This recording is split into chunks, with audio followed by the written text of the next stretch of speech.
Hey, what's up, garden friends? Jeff here, Tropical Plant Party. How's everybody doing? I hope you're good. I am great. Today we're talking about the primrose. Right around this time of year, every year, you start to see these guys pop up more and more commonly at your floral shops, at your grocery stores and markets, and they're sold as a houseplant. So I thought, why not do a really quick care video on these guys, since they're not really a houseplant. While Primrose is the common name here, these are in the Primula family. And generally what you're going to see for sale in the stores is the Primula acalis. There are other varieties. They're, often referred to as like the sensitive primroses. But when you see this crinkly foliage on here and the flowers set fairly low to the plant, it's probably the acalis. These have been hybridized beyond belief. The flowers come in just about every color imaginable, even bluey purple lilacs with stripes. They're double flowered ones. They really are gorgeous. I just went ahead and picked up this pink one because Valentine's Day is coming up and I thought maybe I could do something cute, a Valentine's Day type planter with this. Actually, hold on a second. Just take this here and do that. Yep, that's cute. And the plant's a little bit easier for me to film now. So, these primroses are cool weather lovers. You can have them indoors while they're flowering, but they're probably going to do best for you if you go ahead and move them outside in the springtime. These are an excellent woodland type plant. You can plant them in your understory, underneath your trees, in a loose, very rich, well-draining soil. That's going to be the same thing for indoors as well. Loose, rich, well-draining soil is important. They like to stay wet, but they don't want to be soaked. They do not like to dry out. So you let them dry out, for maybe a day, but that's it. They will respond very quickly to being too dry. If they're dehydrated, their leaves will crinkle up. In fact, I think there's some dried up. Yep, there's some dried up where you can see back here where it probably got a little bit thirsty. That's okay. It's common. It happens. No big deal.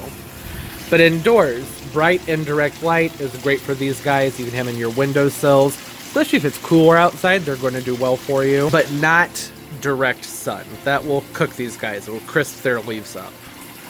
Now, if you want to take these outside once they're done blooming, they're hardy zones. I want to say 4 through 7 or 3 through 7. They don't like heat. So, not a tropical plant, unless it's like high up in the mountains, somewhere in the tropics, perhaps. And one of the great things about these primroses is that you can get multiple seasons of blooms out of them. Not always, but it's doable. You can go ahead and very easily pull off any spent flower buds on your plant to help encourage it to keep blooming. I'm not sure if this one has any spent flowers on it just yet. It looks like it's about to have some, but not quite.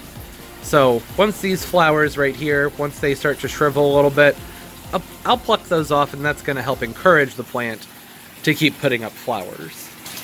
When I water a primrose, I like to make sure that I am lifting up the leaves, lift up the foliage, and I water beneath it. These are susceptible, even though they like moisture, they are susceptible to rot. So keeping the water out of the apex and out of the crown of the plant is usually a good idea. Just like I would do for my succulents or for my African violets. Mostly just avoiding getting water into the middle, which you really don't want to do anyways when you have flower buds in the plant.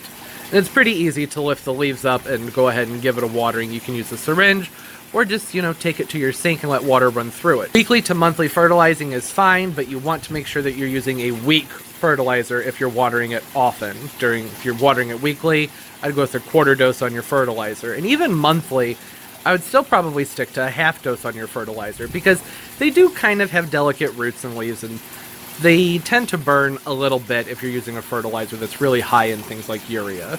So they're not that demanding in that aspect. But with these being grown indoors under artificial light part of the year, it's not a bad idea to give it a little bit of help with some plant food to help keep your leaves nice and green and healthy. Sometimes when we bring our plants inside, or if we have a plant inside that we haven't taken outside yet, you'll notice your leaves can get flimsy, elongated, yellow from chlorosis or overwatering or underwatering. That's a tricky one. Making sure they have their proper nutrients in place will help keep their leaves nice. And really any liquid all-purpose fertilizer should do the trick. It doesn't even have to be liquid. Just any all-purpose fertilizer should be fine. I personally prefer fertilizers made by Espoma and Peters. Those are always really good fertilizers. Now, if you notice your primrose, if the flowers are shooting up really, really high and the leaves are getting really drastically long, it might need a little bit more light. Not to mention this being a circular plant, as most of, plants are. They're three-dimensional.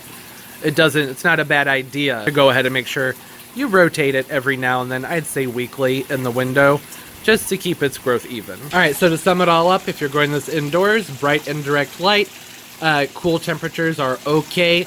These like to be watered heavily and frequently, but don't let them sit in water because they will potentially rot, so don't let them dry out for too long. And you can use a weak fertilizer on these as well to help keep their foliage and their growth looking nice. And then in the springtime, take them outside into a semi-shady area under a tree or something like that. Pop them in the ground with a nice, well-draining, loose, organic mix. Or I should say rich in organics. These are such bright, cheery plants. They're really fun to have around. And I see them a lot this time of year through probably, I want to say, April. In the nurseries, grocery stores, supermarkets, and whatnot. So there's a quick little video on tips on what to do with these if someone gets them for you, if you want to go out and get one on your own. Okay, but that's going to do it for today's video. I hope everybody's doing well. Don't forget to comment down below. I love talking to y'all. You can follow me on Snapchat, Trop Plant Party, Instagram, Tropical Plant Party, and Twitter, Tropical Plant JC. I always get tongue-tied trying to remember those. And of course, don't forget to like the video, subscribe. All those things help a lot. I put out multiple videos a week. And as always, everybody, keep on growing. Bye-bye.